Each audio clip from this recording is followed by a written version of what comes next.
Channel. नमस्कार दोस्तों, आप सभी के अपनी YouTube चैनल MM2 पानी जीरो क्लासेस में स्वागत करता हूं। तो दोस्तों, यह जो है कक्षा 10वीं का जो भौतिक विज्ञान पढ़ रहे हैं उसका चौथा लेक्चर होने वाला है। और रही बात, देखो इसके पहले 3 लेक्चर तो हो ही चुके हैं। अगर आप लोग वो वीडियो देख लिए होंगे तो उसका थोड़ा बहुत काम तो इसमें लगने वाला है, क्योंकि एक वीडियो दूसरे से रिलेट कर रहा है। तो यहाँ पर जो है देखो, आज का जो टॉपिक होने वाला है, प्रतिबिंब पढ़ेंगे, प्रतिबिंब के प्रकार, दर्पण और दर्पण के प्रकार, समतल दर्पण द्वारा प्रतिबिंब का बनना और समतल दर्पण द्वारा प्रतिबिंब की स्थिति और आंकिक प्रश्न। ये जो आंकिक प्रश्न रहेगा समतल दर्पण से ही संबंधित रहेगा, ठीक है। और यहाँ से मैं बार बार कह रहा हूँ कि अगर आप लोग वीडियो देख रहे हैं तो जैसे ही प्रकाशिकी खत्म होगा, मैंने कहा था ना पहला जो वीडियो बनाया वहां पर इंट्रोडक्शन हुआ है पूरा कि प्रकाशिकी में हमको क्या क्या पढ़ना है।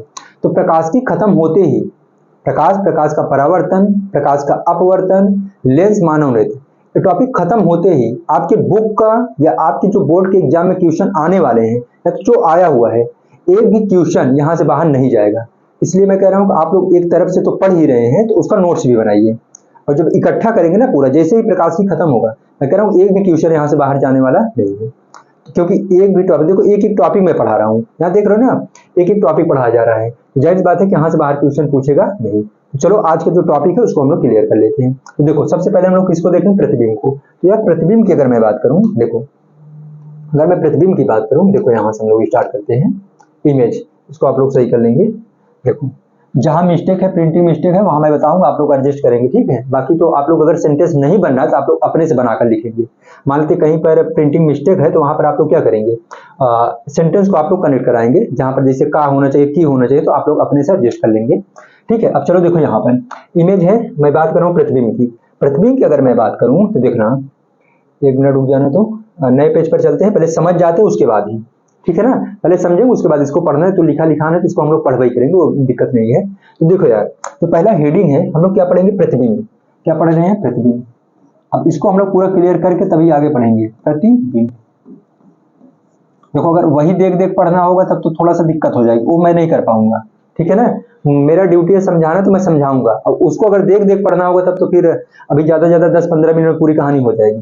लेकिन हाँ, टाइम लगेगा, लेकिन समझा के तभी छोड़ूंगा, आपको याद यही हो जाएगा। अगर आप लोग ये वीडियो देख ही रहे हैं तो आपको याद यही मैं करवा दूंगा, बस इतना जानता हूँ। चलो यहाँ देख जाओ, जो प्रतिबिंब है ना, देखो प्रतिबिंब कब बनता है, प्रतिबिंब कब बनेगा। जैसे मैं कह रहा हूँ कि कोई वस्तु है, अब देख पा रहे हो, अभी देख रहे हो वीडियो में ना, जो मैं हाथ इधर उधर कर रहा हूँ, इसका देखो प्रतिबिंब बन रहा है, मेरे ऊपर परछाई आ रही है। प्रतिबिंब मतलब परछाई, और परछाई मैं कह रहा हूँ कि बिना प्रकाश की उपस्थिति में परछाई नहीं बनने वाली है, इमेज नहीं बनेगा।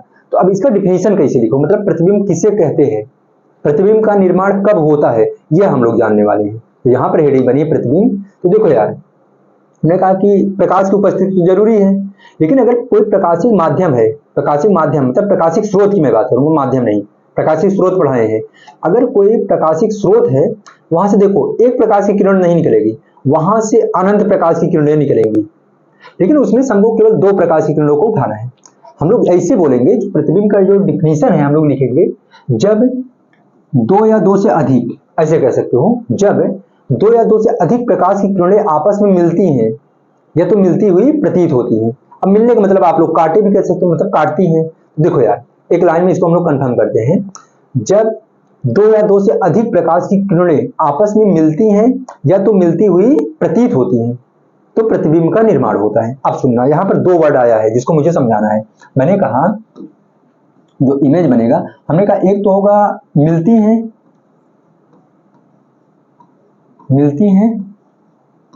और एक हो जाएगा मिलती हुई प्रतीत होती है। मिलती हुई, रुक जाना एक मिनट, देखो मिलती हुई प्रतीत होती है। अब यहां पर अगर मैं बात करूंगा तो देखो यहां से 2 चीजें निकलेंगी, आगे दर्पण में काम देने वाला है, प्रतीत हूं। और किसकी बात करें, प्रकाश की किरणों का। क्योंकि यहाँ पर जो प्रकाश की किरण है, हमने कहा जो प्रकाश की किरण है, हमने कहा जो प्रकाशिक स्रोत होगा वहां से अनंत प्रकाश की किरणें निकलेंगी, लेकिन हमको 2 प्रकाश की किरणों को काम में लेना है। तो जब 2 या 2 से अधिक प्रकाश की किरणें आपस में मिलती हैं या मिलती हुई प्रतीत होती हैं, तो वहां पर प्रतिबिंब का निर्माण होता है। अब हमने कहा कि मिलती हैं, देखो यार, जब प्रकाश की किरणें वास्तव में मिलेंगी, मान लेते हैं एक प्रकाश किरण इधर से आई और एक प्रकाश किरण इधर से मानते इधर से गई। अब यहाँ पर मिल रहा है, तो जहां पर मिलेगा, जहां पर कट करेंगी प्रकाश की किरणें, वहीं पर बनेगा इमेज। मान लेते हैं कि अब देखो, अगर वास्तव में लाइनें कट कर रही हैं, वास्तव में प्रकाश की किरणें कट कर रही हैं, तो यहां पर जो प्रतिबिंब का निर्माण होगा वो बनेगा वास्तविक। क्या बनेगा? वास्तविक। अभी देख जाओ, मैं प्रतिबिंब के प्रकार, पहला हेडिंग है आपका मतलब कि प्रतिबिंब, और दूसरा हेडिंग है प्रतिबिंब के प्रकार। और प्रतिबिंब के प्रकार दो प्रकार के, एक वास्तविक और एक आभासी। तो वही मैं अभी क्लियर कर दे रहा हूं कि जब दो प्रकाश की किरणें, दो कह सकते हो, दो से अधिक भी, जब दो या दो से अधिक प्रकाश की किरणें आपस में मिले या मिलती हुई प्रतीत हो, तो प्रतिबिंब का निर्माण होगा। अगर अगर ये जो प्रकाश की किरणें हैं वास्तव में मिलेंगी, मतलब देखो ये कट कर रहा है, इसे क्या बोल जाएंगे? इसे बोल जाएंगे हम लोग क्या? वास्तविक प्रतिबिंब। क्या बोल जाएंगे? वास्तविक प्रतिबिंब।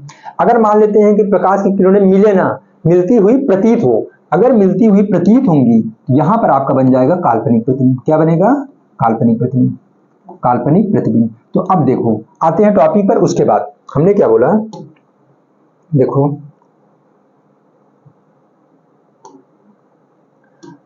अब उसको पढ़ते हैं। हमने कहा ना सबसे पहले हम लोग समझेंगे उसके बाद पढ़ेंगे। देखो लिखा है कि, यहां लिखा है कि परावर्तन, क्या लिखा है? परावर्तन या अपवर्तन, परावर्तन या अपवर्तन की घटना के पश्चात दो या दो से अधिक प्रकाश की किरणें मिलती हैं या मिलती हुई प्रतीत होती हैं। देखना यहां पर क्या क्या रखा है? मिलती हैं या मिलती हुई प्रतीत होती हैं। तो यहां पर क्या होगा? प्रतिबिंब का निर्माण होता है। लिखा है कि परावर्तन या अपवर्तन की घटना के पश्चात दो या दो से अधिक प्रकाश की किरणें मिलती हैं, मिलती हुई प्रतीत होती है, तो वह बिंदु वस्तु का प्रतिबिंब कहलाता है। जहां पर मिलेंगी वहीं पर क्या बनेगा? प्रतिबिंब बनेगा। बात क्लियर हो गई है? या तो मिले या तो मिलती हुई प्रतीत हो, दोनों बातों को हम लोग समझेंगे। अभी अगर नहीं भी समझ में आ रहा है एक मैटर कि कब मिलेंगी कब मिलती हुई प्रतीत होंगी, हमने कहा कि देखो यार, अभी चलो समतल दर्पण में पूरा बैकग्राउंड क्लियर हो जाएगी सर, क्या कह रहे हैं क्या नहीं कह रहे हैं। लेकिन अभी सिर्फ आप लोगों को इतना ध्यान देना है कि प्रतिबिंब किसे कहते हैं। तो जब दो या दो से अधिक प्रकाश की किरणें मिले या मिलती हुई प्रतीत हो, तो प्रतिबिंब का निर्माण हो जाएगा। अब प्रतिबिंब कितने प्रकार के? दो प्रकार। अगर प्रकाश की किरणें वास्तव में काट रही हैं तो वास्तविक प्रतिबिंब, और अगर काटती हुई प्रतिबिंब, अगर प्रकाश की किरणें काटती हुई प्रतीत हो रही हैं तो कौन सा प्रतिबिंब बन जाएगा? काल्पनिक। अब देखो वही यहां पर लिखा है प्रतिबिंब के प्रकार, इसको हमने कहा ना सही कर लेना यार, इमेज ये आपका यहां दोनों जगह चला गया, देखना। तो लिखा है कि वास्तविक प्रतिबिंब, रियल इमेज की बात करेंगे, तो यहां पर लिखा है अपवर्तन या परावर्तन के पश्चात जब प्रकाश की किरणें वास्तव में काटे या मिले। देखो अब वास्तव में काटे या मिले, बात क्लियर हो गई है? हमने कहा यहीं पर रुकते हैं। हमने कहा कि जो वास्तविक प्रतिबिंब होगा वहां पर प्रकाश की किरणें वास्तव में काटेंगी, काटती हुई प्रतीत नहीं होंगी बल्कि काटेंगी। लेकिन अब देखो यहां पर एक इसको नोट पॉइंट करके लिख लेना, ये जो बनेगा इसको नोट पॉइंट कर लिखना। जो वास्तविक प्रतिबिंब है सदैव क्या बनेगा? उल्टा। कैसा बनेगा? उल्टा। तो कहीं पर अगर उल्टा प्रतिबिंब बन रहा है तो आप लोग क्या बोलेंगे? वो कैसा प्रतिबिंब रहेगा? वास्तविक। अगर वास्तविक उल्टा बन रहा है तो जाहिर सी बात है आभासी क्या बनेगा? सीधा बनेगा। बात क्लियर हो गई? आभासी क्या बनाएगा? सीधा। अब देखो यहां पर आभासी, ठीक है, प्रकाश की किरणें काटती हुई प्रतीत हो, कहा है काटती हुई प्रतीत हो बल्कि काटे नहीं। तो जब प्रकाश की किरणें आपस में काटती हुई प्रतीत होंगी तो वहां पर कौन सा प्रतिबिंब बनेगा?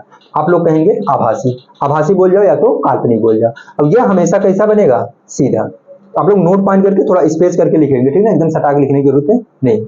अगला देख जाओ, अगला जो टॉपिक होने वाला है, अगर मैं अगले टॉपिक की बात करूं, अब लिखा है कि दर्पण। चलो इसको समझते हैं और पूरा समझ जाएंगे, इसके प्रकार वगैरह पूरा का पूरा समझ जाएंगे, ठीक है ना। समतल दर्पण जो है उसको हम लोग आएंगे, लेकिन पहले हम लोग क्या करेंगे? दर्पण को ही बढ़िया से पढ़ते हैं। चलो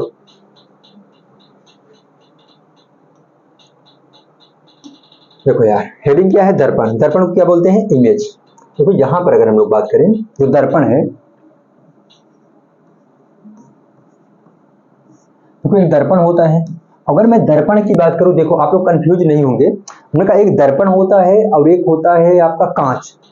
एक दर्पण होगा और एक क्या होगा? कांच होगा। मैं यहां दर्पण की बात कर रहा हूं, जो घर पर हम लोग यूज करते हैं उसको दर्पण बोलते हैं। आप लोग शीशा बोल देते हैं, ठीक है, लेकिन शीशे की बात नहीं करेंगे, वो कांच होता है। और कांच की अगर मैं बात करूं, कांच जो होता है वो पारदर्शी होता है। लेकिन अगर मैं शीशे की बात करूं, देखो उसको पीछे की तरफ अगर देखेंगे बैक साइड में लेप लगा रहता है। मैं कहा जो दर्पण की अगर मैं बात करूं, एक मिनट रुकना, फैन बंद करना पड़ेगा। देखो हमने क्या बोला कि दर्पण की बात कर रहे हैं, तो ऐसी वस्तु, अभी देखो दर्पण और कांच दोनों का मैं डिफरेंस बता रहा हूं। अगर मैं यहाँ पर डिफिनेशन इसकी बता रहा हूं तो देखो आप लोग खुद ही अलग कर लेंगे कि कौन इमेज, मतलब कि कौन दर्पण होगा और कौन कांच होगा। तो पहले इसकी डिफिनेशन देख जाते हैं। देखो यार, जो वस्तु, क्या लिखोगे, जो वस्तु लगभग बताना, जो वस्तु लगभग 100% प्रकाश का परावर्तन कर दे। हमने कहा जो वस्तु लगभग 100% प्रकाश का परावर्तन कर देगी उसे क्या बोलते हैं, दर्पण। क्या बोल जाएंगे, दर्पण। फिर से सुनना, जैसे हमने कहा कि अगर आप लोग घर पर अगर मैं बात करूं, जिसमें आप लोग चेहरा वगैरह देखते हैं, उसी शीशे की मैं बात कर रहा हूं। शीशा मत बोलना, दर्पण ही बोलना है, ठीक है ना। अब देखो, क्योंकि शीशा और दर्पण में डिफरेंस है। यहां पर मैंने बताया कि जो वस्तु लगभग 100% प्रकाश का परावर्तन कर दे। अब बताओ, अगर एक कांच की ग्लास है, अगर उस पर प्रकाश लगाओगे तो जाहिर सी ये बात है कि प्रकाश जो है आर पार कर जाएगा। हमने कहा कि अगर कांच की गिलास है, उस पर प्रकाश लगाएं, प्रकाश आर पार कर गया, तो क्या परावर्तित कर रहा है, नहीं। अगर परावर्तित नहीं कर रहा है तो क्या हो गया, कांच हो गया। क्या हो गया, कांच। लेकिन मैं दर्पण की अगर मैं बात करूं, देखो दर्पण क्या है, दर्पण की अगर मैं बात करूं, वो जो शीशा है, शीशा आप लोग ले लीजिए, शीशा नहीं यार, दर्पण, मैं भी शीशा बोल रहा हूं। देखो दर्पण की मैं बात कर रहा हूं, उस पर आप लोग प्रकाश लगाइए। जब प्रकाश लगाएंगे, पूरा का पूरा प्रकाश आप देखेंगे दूसरी जगह जाएगा, मतलब परावर्तित हो जाएगा। और जाहिर सी बात है, जो वस्तु प्रकाश का लगभग 100% परावर्तित कर दे उसे हम लोग क्या बोल जाएंगे, दर्पण बोल जाएंगे। तो ये हो गया आपका दर्पण। अब रही बात दर्पण के प्रकार, देख जाते हैं। देखो दर्पण के प्रकार, देखो यार, हमने कहा अगर दर्पण के प्रकार को डिवाइड कर लिया जाए तो दो प्रकार बनेगा, दो प्रकार। एक बनेगा समतल दर्पण, जो कि आज हम लोग पढ़ने वाले हैं, समतल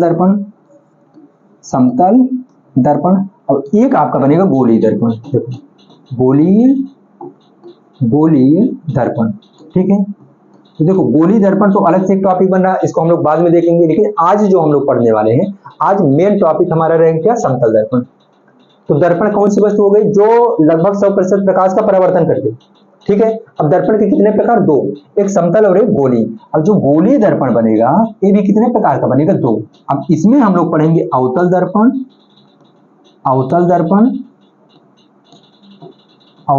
और एक बन जाएगा आपका उत्तल दर्पण, ठीक है।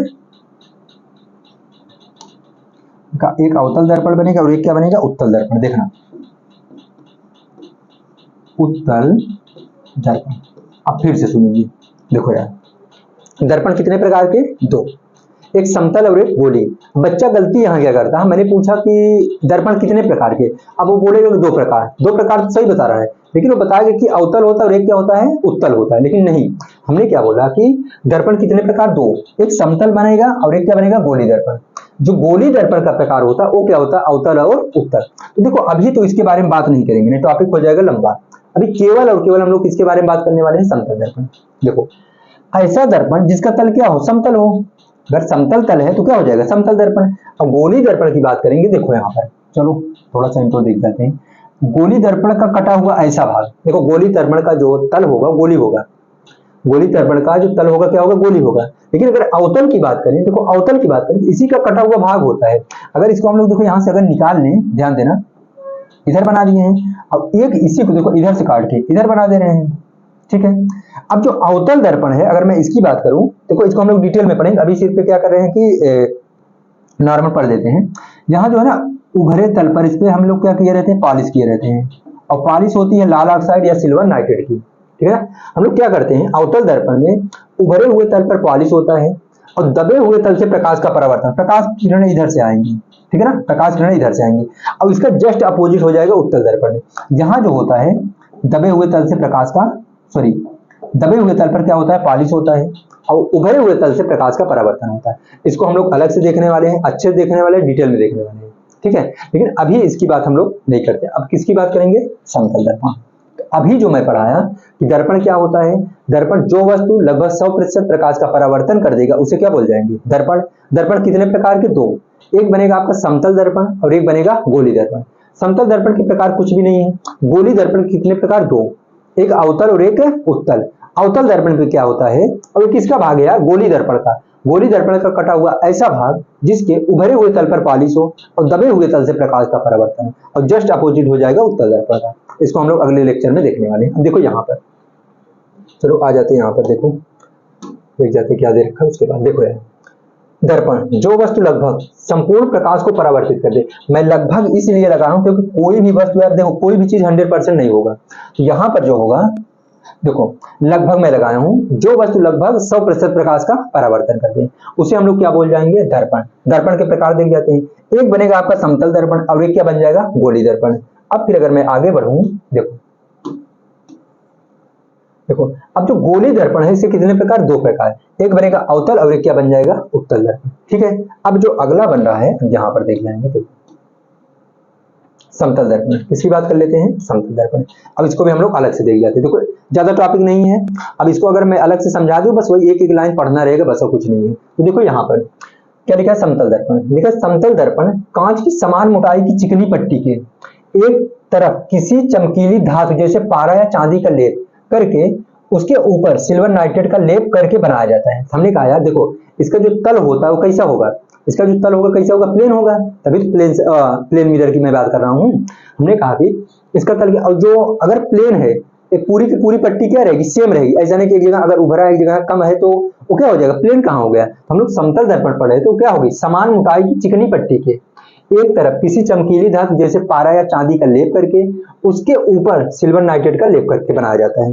तो कैसे बनाया जाएगा, किसको, समतल दर्पण को। अब देखो जो इसमें जो सबसे ज्यादा जरूरी है, समतल दर्पण द्वारा प्रतिबिंब का बनना, जो अगली हेडिंग थी, समतल दर्पण द्वारा प्रतिबिंब का बनना, इसको हमको अलग से देखना ही पड़ेगा और समझना पड़ेगा। ठीक है, देखो अभी जो हम लोग पढ़ रहे थे कि समतल दर्पण द्वारा प्रतिबिंब का बनना, प्रतिबिंब जो मैं पढ़ रहा था, अब यहाँ पे आपका क्लियर हो जाए प्रतिबिंब क्या बनेगा, क्या आभासी होता है, क्या वास्तविक होता है। ठीक है, ये टॉपिक को हम लोग पूरा का पूरा समझ लेते हैं। ये देखो, ये जो अगली हेडिंग थी यहाँ से, ये देखो प्रतिबिंब का बनना यहाँ पर देखा गया, लेकिन हम लोग नए पेज से ही देखेंगे तभी जाकर सही रहेगा। ठीक है, चलो देख जाते हैं इसको। क्या लिखोगे, समतल दर्पण द्वारा प्रतिबिंब का बनना। लिखते हैं, समतल दर्पण द्वारा प्रतिबिंब का बनना। समतल दर्पण द्वारा प्रतिबिंब का बनना, प्रतिबिंब का बनना। और इसी के साथ साथ इसकी स्थिति भी देख लेंगे और इसके बाद न्यूमेरिकल देख जाएंगे। ठीक है, तो यहां पर देख जाओ। देखो यार, मान लेते हैं कि मैं एक समतल दर्पण बना रहा हूं। ठीक है, जो समतल दर्पण है, दर्पण को हम इस तरह से इसे खड़ा कर रहे हैं और इधर जो है, ध्यान देना, नहीं रुक जाना एक मिनट, थोड़ा सा रुक जाओ, तो ऐसे ही रहने देते हैं। चलो फिर भी रुक जाओ एक मिनट।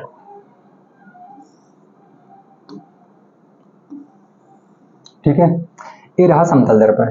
अब हम लोग करेंगे क्या, इसको इधर देखो लेप लगा देते हैं।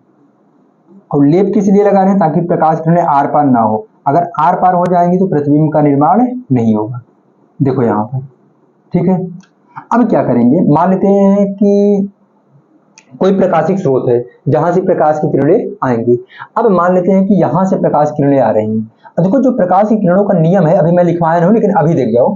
प्रकाश की किरण देखो परावर्तन में पढ़े हैं, जिस एंगल से आएगी उसी एंगल से वापस लौट जाती है। तो यहां भी वही कहानी होगा। देखो तो हम लोग क्या करेंगे, देखो एक प्रकाश की किरण को 90 अंश पे लाते हैं। कितने अंश पे ला रहे हैं, 90 अंश। अब देखो यार, अगर इधर लेप है तो इधर तो जाएंगे नहीं। ये जो कांच है, जो दर्पण है, दर्पण को तोड़कर तो जाएंगे नहीं। देखो 90 अंश से आई है तो इसी मार्ग में क्या हो जाएंगी, वापस। देखो इसी मार्ग में क्या हो गई, वापस। यहाँ इस बिंदु से प्रकाश आ रहा है। हमने कहा था कि अगर प्रतिबिंब का निर्माण करना है तो कितने किरणों की जरूरत होगी, दो, कम से कम 2 किरणें होनी चाहिए। अब देखो पहले किरण को हम लोग क्या किए हैं, 90 अंश से लाए हैं। पहले किरण को कैसे लाए हैं, 90 अंश से। तो अगर 90 अंश से आ रहा है, जितने एंगल से आएगा उतने एंगल से वापस। एक किरण का तो काम हो गया है। देखो हमने कहा कि 2 किरणों की जरूरत है। अब पहला किरण हो गया। अब दूसरे किरण की अगर मैं बात करूंगा, देखना यहां से, मान लेते इस एंगल से आ रही है। अब जितने एंगल से आएगी उतने एंगल से वापस। अब यहां देखना, जो वास्तविक और आभासी प्रतिबिंब की बात थी, देखो यार, एक किरण तो इधर चली जा रही है, अब एक किरण इस साइड में जा रही है। ये दोनों किरणें कभी आपस में नहीं मिलेंगी, क्योंकि देखो इधर चली जा रही है, इधर बीच का जगह ज्यादा होता जा रहा है। क्या वास्तव में ये लाइनें काटेंगी, तो आप लोग कहेंगे नहीं। क्यों, क्योंकि देखो बीच का जगह ज्यादा होता जा रहा है। अब अगर वास्तव में लाइनें नहीं काटेंगी तो कौन सा प्रतिबिंब बनेगा? आप लोग कहेंगे कि आभासी प्रतिबिंब बनेगा, और आभासी का ही नाम क्या है? काल्पनिक है। ठीक है, तो यहां पर देखो अब इधर नहीं मिलेंगी, हम लोग क्या करेंगे? इधर मिला देते हैं। इधर का मतलब ये हो जाएगा बैक साइड में। देखो अब अगर मैं यहां पर बात करूंगा, थोड़ा ध्यान देना, ये हो गया, अब इसको यहां से मिला दो। ठीक है, एक हमने कहा था ना प्रकाश किरण। और देखो यार एक चीज यहाँ पर इस तरह से नहीं बनाएंगे, देखना थोड़ा सा, एक मिनट। हमने कहा कि एक काल्पनिक लाइनें हैं, और काल्पनिक लाइनों को हम लोग क्या करेंगे? डॉट डॉट से दिखाएंगे, इस तरह से नहीं बनाएंगे। जैसे देखो एक मिनट, इस लाइन से दिखाएंगे। ठीक है, अब सुनना फिर से, हमने क्या बोला कि देखो ये दोनों लाइनें कट नहीं कर रही थी, तो अब इसको हम लोग पीछे साइड बढ़ाएं। अब जब पीछे साइड बढ़ाएं, देखो वास्तविक लाइनें नहीं है, कैसी लाइनें? काल्पनिक लाइन। अगर काल्पनिक लाइन है तो कैसा प्रतिबिंब बनेगा? काल्पनिक। और जिस बिंदु पर मिलेगा या तो मिलता हुआ प्रतीत होगा, तो यहाँ पर मिल नहीं रहा है, वास्तविक लाइनें तो दूसरी साइड चली जा रही है, मिल नहीं रहा है, बल्कि मिलता हुआ प्रतीत हो रहा है। और जहां मिलता हुआ प्रतीत हो रहा है वहां पर प्रतिबिंब तो बनेगा, लेकिन कौन सा प्रतिबिंब बनेगा? तो आप लोग कहेंगे काल्पनिक। ठीक है, अब यहाँ पर देखो यार, हमने कहा देखोगे तो जितनी दूरी पर वस्तु है उतनी दूरी पर प्रतिबिंब बनेगा। अब हमने कहा जब आभासी बनना, तो आभासी हमेशा क्या बनेगा? आभासी क्या बनता है? तो आप लोग क्या कहते हैं? सीधा। क्या बनेगा? सीधा। आभासी कैसा बनेगा? सीधा। ये हो गया। अब अगर मैं बात करूंगा, देखो वस्तु के बराबर, जितना बड़ा वस्तु उतना ही बड़ा क्या बनेगा? प्रतिबिंब। ठीक है, जितना बड़ा वस्तु उतना ही बड़ा प्रतिबिंब। अब देखो ये अगर मैं इसका यूज की बात करूं, अगर समतल दर्पण के यूज की बात करूं, जो नाई वगैरह होते हैं, जो सैलून वगैरह होता है, उसमें जो लगा रहता है वो समतल दर्पण ही रहता है। या तो जो डांस वगैरह सिखाते हैं वहां जो दीवारों पर लगा रहता है वो क्या रहता है? समतल दर्पण रहता है। तो इसका एक कैरेक्टर है, जितनी बड़ी वस्तु रहेगी उतना ही बड़ा उसमें प्रतिबिंब दिखेगा। ठीक है, और रही बात देखो सीधा दिखता है, और सीधा का मतलब कैसा प्रतिबिंब बना है? आभासी। तुरंत आप लोग बोलेंगे। और एक चीज अगर देखा जाए तो उसमें जो होता है, देखो यार मेरा समतल दर्पण की बात है, अगर हम उस दर्पण के सामने खड़े हो रहे हैं, जितनी हमारी हाइट अभी है उसमें भी उतनी हाइट रहेगी। बात क्लियर है? तो जितना बड़ा वस्तु है उतना ही बड़ा क्या बना? प्रतिबिंब। ठीक है, आभासी हो गया। प्रतिबिंब की स्थिति हम लोग देख रहे हैं, हमने कहा जितना बड़ा वस्तु उतना ही बड़ा प्रतिबिंब, और कैसा बना है? आभासी। ठीक है, और समान दूरी पर, जितनी दूरी पर वस्तु रखी थी उतनी दूरी पर क्या बन रहा है? प्रतिबिंब। इसके पूरे के पूरे कैरेक्टर को हम लोग देख जाते हैं। देखो पढ़ते हैं, उसके बाद समझते चलते हैं यहीं पर। फिर उसका मतलब कि इमेज हो गया था। तो प्रकाश किरण यहां से अगर हम लोग समझेंगे, एक मिनट रुक जाना।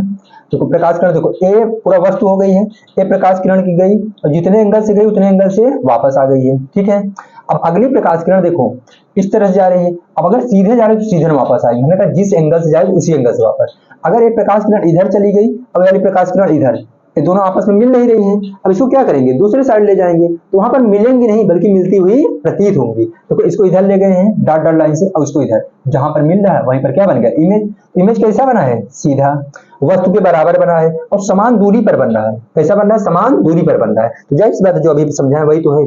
आगे देख जाते हैं, प्रतिबिंब की स्थिति पढ़ते हैं। ये जरूरी है, पूछ लेगा कि कैसा प्रतिबिंब बना, कैसा नहीं बना है। तो देखो यहाँ पर तो प्रतिबिंब की स्थिति, इसको आप लोग सही कर लेंगे। ठीक है, देखो प्रतिबिंब सीधा व आभासी, अभी हम लोग देखें तो इसका टाइम नहीं देंगे।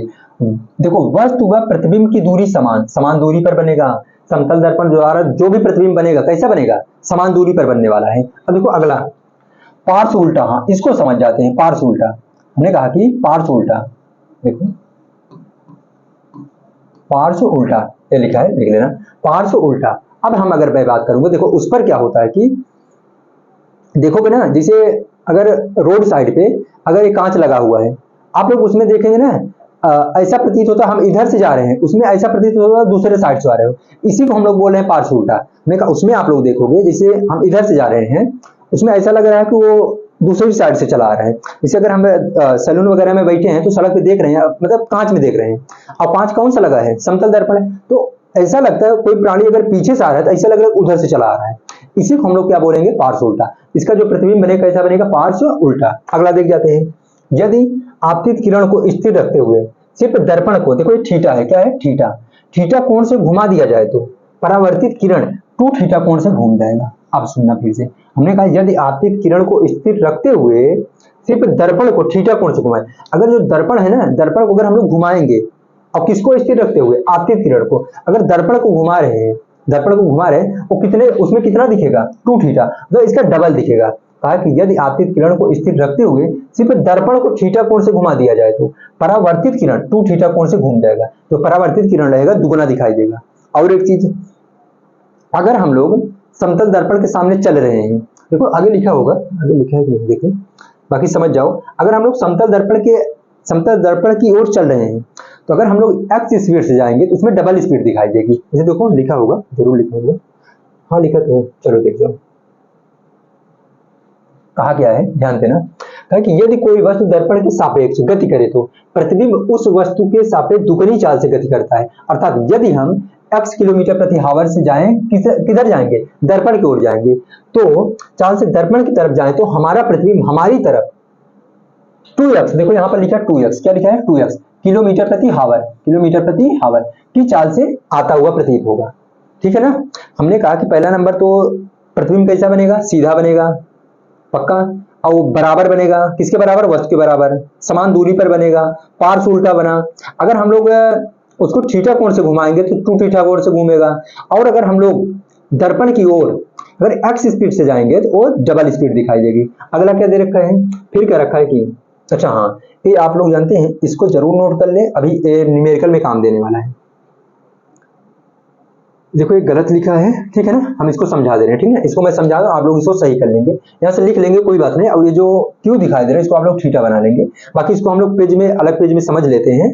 उसके बाद 1 मिनट रुक जाना, इसके बाद की टॉपिक क्या है तब बताएं। आंकिक प्रश्न, हाँ ठीक है, इसको मैं समझाने के बाद आ जा रहा हूँ आंकिक प्रश्न, ठीक है, 1 मिनट रुक जाना।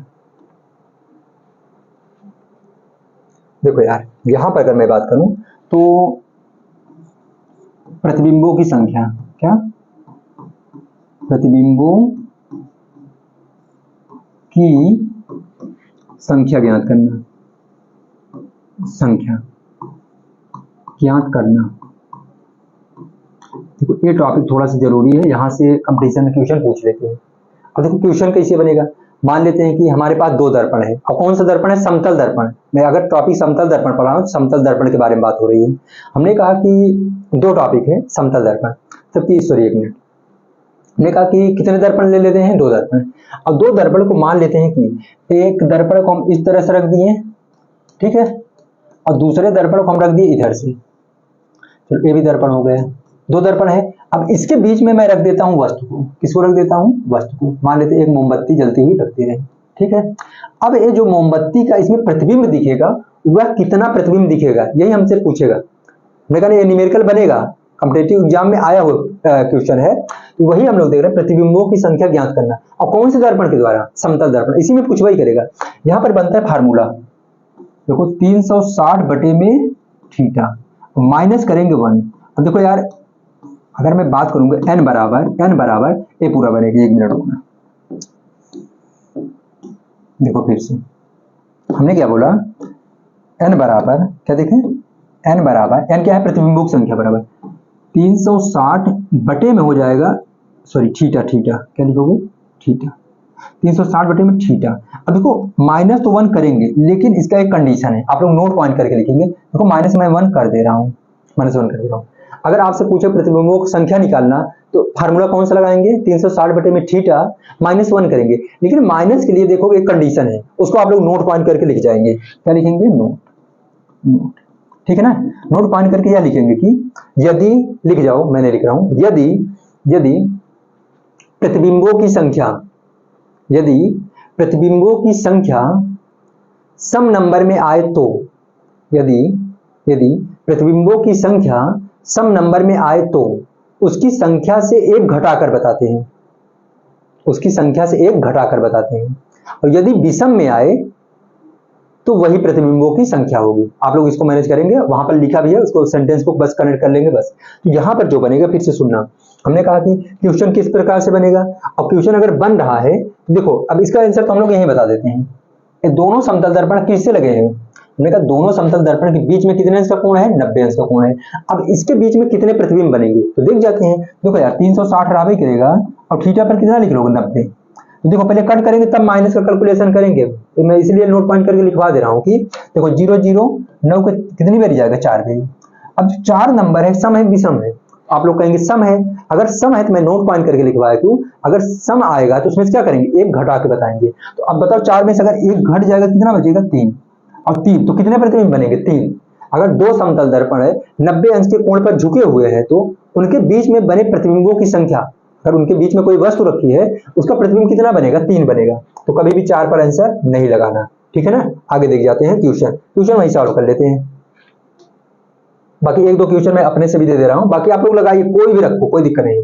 और देखो यहाँ पर जो पहला प्रश्न है, ठीक है, कि यदि दो प्रतिबिंबों के मध्य 30 अंश का कोण हो, कितने अंश का कोण दे रखा है, 30 अंश।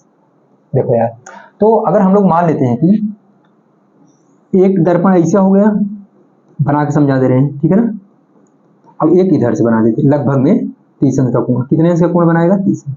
और इधर मैं पॉलिश कर दे रहा हूँ, और इसी के बीच में मैं वस्तु को रख रहा हूँ, मान लेते हैं वस्तु को मैं रख रहा हूँ, ध्यान देना, ठीक है ना।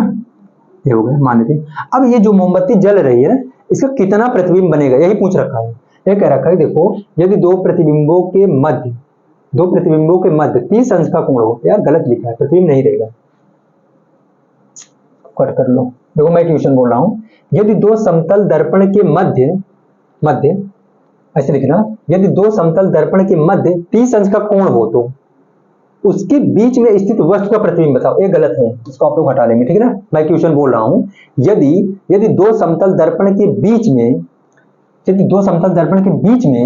30 अंश का कोण हो तो उसके बीच में रखी हुई वस्तु का प्रतिबिंबों की संख्या बता दो, या कितने प्रतिबिंब बनेंगे। तो यहां देख जाओ, हमने कहा कि प्रतिबिंबों की संख्या n बराबर 360 बटे में क्या लिख लेंगे, थीटा। 1 का कैलकुलेशन बाद में करेंगे। देखो यहाँ पे तो 360 लिखते हैं, और थीटा की वैल्यू कितना दे रखा है, थीटा की वैल्यू दे रखा है 30 अंश।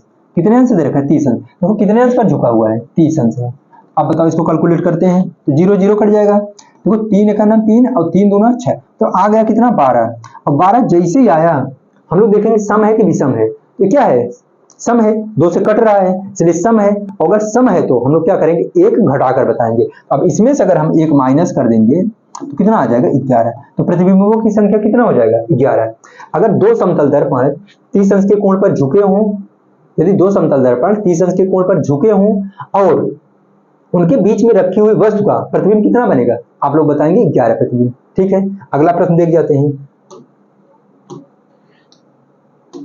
देखो फिर से लिखा है, अगर मैं बात करूं, ध्यान देना, ठीक है, कि यदि दो प्रतिबिंब, देखो यार फिर से थोड़ा सा एडजस्ट कर लेना, ठीक है, कि यदि दो समतल दर्पण, देखो मैं बना दे रहा हूं, ये हो गया, ठीक है। एक इधर बना दे, थोड़ा सा ज्यादा। और यहाँ देखो यार, कुछ भी हो, मैं 40 अंश लिख रहा हूँ, 40 अंश मानोगे, ठीक है। और इसको भी मैं पॉलिश कर दे रहा हूँ, ठीक है। आगे देखना, तो क्वेश्चन क्या बना, यदि दो समतल दर्पण 40 अंश के कोण पर झुके हों और उनके बीच में कोई वस्तु रख दे रहे हैं, मान लेते हैं इनके बीच में कोई हम वस्तु रख दें, ठीक है, ठीक ना, कोई भी वस्तु रख दो। देखो कोई भी वस्तु रख दो, यहाँ पर देखना, हमने कहा कि अब इसका कितना प्रतिबिंब बनेगा, मतलब इसका कितने प्रतिबिंबों की संख्या बताओ। हम लोग क्या करेंगे, तुरंत फार्मूला लगाएंगे, क्या, प्रतिबिंबों की संख्या n बराबर 360 बटे में क्या लिख लेंगे, थीटा। अब बता दो हमको, तो 360 बटे में थीटा की वैल्यू कितना है, 40 है। 0 0 और 4 से कितनी बेरी जा रहा है, 9 बेरी, तो कितने प्रतिबिंब आ जाएंगे, 9। अब यहाँ पर देखना, मैं इसलिए 1 को नहीं लिख रहा हूँ बार बार फार्मूले में, और बाद में कैलकुलेशन होगा 1 का। तो यहाँ पर जो देखो आ गया 9, और 9 कैसी संख्या है, विषम। अब अगर विषम है तो बता देते हैं, यही आंसर हो जाएगा। लेकिन अगर सम आता तो 1 घटा के बताते हैं, इसलिए 2 क्वेश्चन लिखवाए हैं, और जिससे आपका एक डाउट क्लियर हो जाए, सम आने पर क्या होगा, विषम आने पर क्या होगा, ठीक है। और मैं बार बार करूँ कि यहाँ से देखोगे तो क्वेश्चन कॉम्पिटिटिव एग्जाम में पूछा है, तो आप लोग इसको जरूर ध्यान रखेंगे। तो प्रतिबिंबों की अगर संख्या निकालना हो तो कौन सा फार्मूला लगेगा, 360 बटे में थीटा माइनस 1। और -1 का कैलकुलेशन कब करेंगे, जब संख्या, प्रतिबिंबों की संख्या अगर सम में आ गया तो हम 1 घटा के बताएंगे, नहीं तो क्या बताएंगे, अगर विषम में आ रहा है तो वही सेम टू सेम आंसर हो जाएगा, ठीक है। तो यहाँ नोट पॉइंट करके लिखा है, जब प्रतिबिंब समांतर हो, हाँ इसको देख जाओ, ये जरूरी है, बहुत जरूरी है। देखो यहाँ पर यदि प्रतिबिंब क्या हो, समांतर हो, हाँ इसका कैलकुलेशन देख जाओ, यही लास्ट टॉपिक है, उसके बाद हम लोग देखो 1 मिनट देते हैं। देखो यार, अगर दो प्रतिबिंब, एक क्वेश्चन बहुत बेरी पूछा है, इसको ध्यान देना, ये हो गया, समांतर हो, ये हो गया, ठीक है, ये रखा है। कहे जब दो प्रतिबिंब समांतर हो और इनके बीच में मैं रख दे रहा हूं एक वस्तु, वस्तु फिर से मैं बनाऊंगा मोमबत्ती, यही बनाना वही कर रहा है थोड़ा बहुत, ठीक, मान लेते हैं। हमने कहा कि अब देखो यहां पर जो क्वेश्चन बनेगा, यदि दो समतल दर्पण समांतर रखे हो, एक दूसरे के पैरेलल हो, एक दूसरे के पैरेलल हो। अब यहाँ पर क्या होगा, देखो इनके बीच में रखी वस्तु का कितना प्रतिबिंब बनेगा, तो आप लोग बताएंगे अनंत बनेगा। कितना बनेगा, अनंत। क्योंकि देखो यार फार्मूला आपका क्या हो रहा है, 360 बटे में थीटा, ठीक है। अब यहाँ मैं बात करूंगा थीटा की वैल्यू कितना होगा, 0। 360 बटे में अगर थीटा का मान कितना होगा यहाँ पर 0, तो कोण बन ही नहीं रहा। क्यों, जब दो किरणें मिलेंगी तब तो कोण बनेगा। मान लेते हैं अगर एक इधर से आया और एक इधर से आया, यहाँ पर देखो मिल रही है तो कोण बन गया, लेकिन यहाँ तो कोण ही नहीं बन गया। और कोण अगर नहीं बना तो क्या हो जाएगा, 0, और 0 से भाग लगाओ क्या हो जाएगा, अनंत। क्या हो जाएगा, अनंत, इनफाइनाइट। तो अब यहाँ पर अगर पूछेगा कि जब दो समतल दर्पण एक दूसरे के समांतर हो, उनके बीच में रखी हुई वस्तु का प्रतिबिंब कितना बनेगा, मतलब कितने प्रतिबिंब बनेंगे, आप लोग क्या बताएंगे, अनंत। कितने बताएंगे, अनंत। अब क्यों, क्योंकि कैलकुलेशन से हम लोग लगा रहे हैं, अपने से नहीं बता रहे हैं, कैलकुलेशन से लगा रहे हैं। 360 बटे में थीटा, तो कोण तो कोई बन ही नहीं रहा, तो 0, अब 0 से भाग लगाओ कितना आएगा, अनंत आएगा। लेकिन यहाँ पर ऐसे देगा क्वेश्चन, जो हमने कहा कॉम्पिटिटिव एग्जाम में जो पूछा है वैसे पूछेगा, जब दो समतल दर्पण एक दूसरे के समांतर हो, उनके बीच में रखी हुई प्रतिबिंबों की संख्या बताओ तथा कौन सा प्रतिबिंब अस्पष्ट बनेगा। क्योंकि अगर अनंत बन रहे हैं तो सभी तो अस्पष्ट बनेंगे नहीं। आप लोग क्या बताएंगे, यहाँ नोट पॉइंट करके जो लिखे हैं उसको लिख लेना। बना तो अनंत प्रतिबिंब, लेकिन जो दूसरे नंबर का प्रतिबिंब होगा वही सबसे अस्पष्ट दिखाई देगा। अगर दूसरे नंबर का प्रतिबिंब सबसे स्पष्ट दिखाई देगा। जैसे आप लोग बाल कटाने जाते हो ना यार, देखो हमने कहा समतल दर्पण लगा है, तो वहां पर क्या होता है कि समतल दर्पण है और आगे भी लगा है और पीछे भी लगाए रहते हैं, तो देखो उसमें आपका जो शकल दिखाई देगा, जो चेहरा दिखाई, कम से कम 4-6 दिखाई देते हो, लेकिन उसका जो स्पष्ट प्रतिबिंब बनेगा हमारा दूसरे नंबर का बनता है। आप लोग इसको जरूर ध्यान देंगे। जैसे आप लोग एक कहानी सुने होंगे बचपन में कि एक जो कुत्ता था वह कांच के घर में ही चला गया था, और कांच के घर में गया तो उसको बहुत सारे कुत्ते दिखने लगे थे। तो यार कांच लगा था ना, वो कांच कैसा लगा था, वो लगा था आपका समतल दर्पण। तो कौन सा दर्पण था, समतल दर्पण, और पैरेलल लगा था, तभी तो उसको अनंत कुत्ते दिखाई दे रहे थे। वो जैसे गया उस कांच के घर में, गलती से चला गया था, उसको अनंत कुत्ते दिखने लगे, बहुत सारे कुत्ते दिखने लगे, तो वह जोर जोर से भौंकने लगा था। तो जो कुत्ते उसमें दिख रहे हैं, अब उसी का इमेज है तो वो भी भौंक रहे थे, तो वो बहुत ज्यादा परेशान हो गया। तो बाद में देखो थे ना, बाद में जो कहानी की एंडिंग हो रही थी, वो क्या किया था, अपना पूंछ हिलाने लगा था ना, जो उसमें जो इमेज में दिख रहे थे, जो दर्पण में दिख रहे थे, और भी पूछ हिलाने लगे, तब उसको थोड़ी सी राहत मिली थी। देखो यार, वो जो दर्पण लगा था, लगा कैसे था, एक दूसरे के पैरेलल लगा था, ठीक है। और पैरेलल में क्या होगा, अनंत प्रतिबिंब दिखेगा। ये सब पूरा का पूरा प्रोसेस होता है। देखो जो हम लोग साइंस पढ़ रहे हैं ना, लाइफ से मतलब कि डेली की डेली हम लोग देख रहे हैं। जैसे मैंने कहा कि सैलून का एग्जाम्पल दिया, तो लगभग सब लोग जा रहे हो।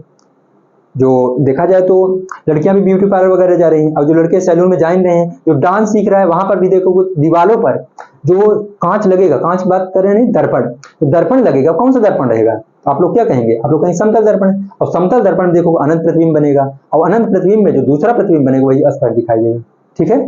तो आज का लेक्चर बस यही तक। अब जो 5वें में मिलेंगे, तो जो अभी हम लोग छोड़े हैं ना दर्पण के प्रकार में, जो बना था आपका गोली दर्पण, तो गोली दर्पण को उठा पढ़ेंगे, और वहां से अब न्यूमेरिकल आपका स्टार्ट हो जाएगा। जैसे यहाँ तो न्यूमेरिकल है, अपने से बनाइए, कोई दिक्कत नहीं, लेकिन वहां से हमको बहुत ज्यादा न्यूमेरिकल करवाना पड़ेगा। तो पहले थ्योरी पढ़ा देते हैं, उसके साथ 1-2 न्यूमेरिकल देखेंगे। न्यूमेरिकल की अलग से क्लास होगी, ठीक है ना। और रही बात है दर्पण में भी हम पढ़ेंगे अवतल दर्पण, उत्तल दर्पण, एक एक को उठा के देखेंगे, ठीक है ना। तो रही बात, आज बस इतना ही करते हैं। और रही बात एक चीज और याद देखना, बहुत तो बच्चे जो है खुश होकर 2 बारी सब्सक्राइब कर दे रहे हैं चैनल को, तो 2 बारी नहीं करो, एक ही बारी करो, क्योंकि 2 बारी करोगे तो अनसब्सक्राइब हो जा रहा है। तो कोशिश ये करना कि एक ही बारी सब्सक्राइब करो, और अपने दोस्तों में शेयर जरूर करो, ठीक है। और टॉपिक तो हमें लग रहा है इतना सिंपल है, वो समझ में आना चाहिए, और नोट्स जरूर बना लो। बाद में जब इकट्ठा करेंगे, मैंने कहा ना टॉपिक पूरा का पूरा बढ़िया से एकदम आपका कंप्लीट होगा, एक भी टॉपिक नहीं छूटेगा। तो नोट्स तो जरूर बनाइए किसी भी हाल में। और रही बात, देखो यार टेलीग्राम बन नहीं पा रहा, बनने दो, तो हम नोट्स भेज दे रहे हैं, अपना लिख लिया करो, ठीक है। यहाँ वीडियो आपको रोकने की जरूरत नहीं होगी, वहाँ PDF डाउनलोड करके लिख सकते हो। तो चलो आज बस इतने रहने देते हैं, अब मिलेंगे अगले वीडियो में, तब तक के लिए जय हिंद।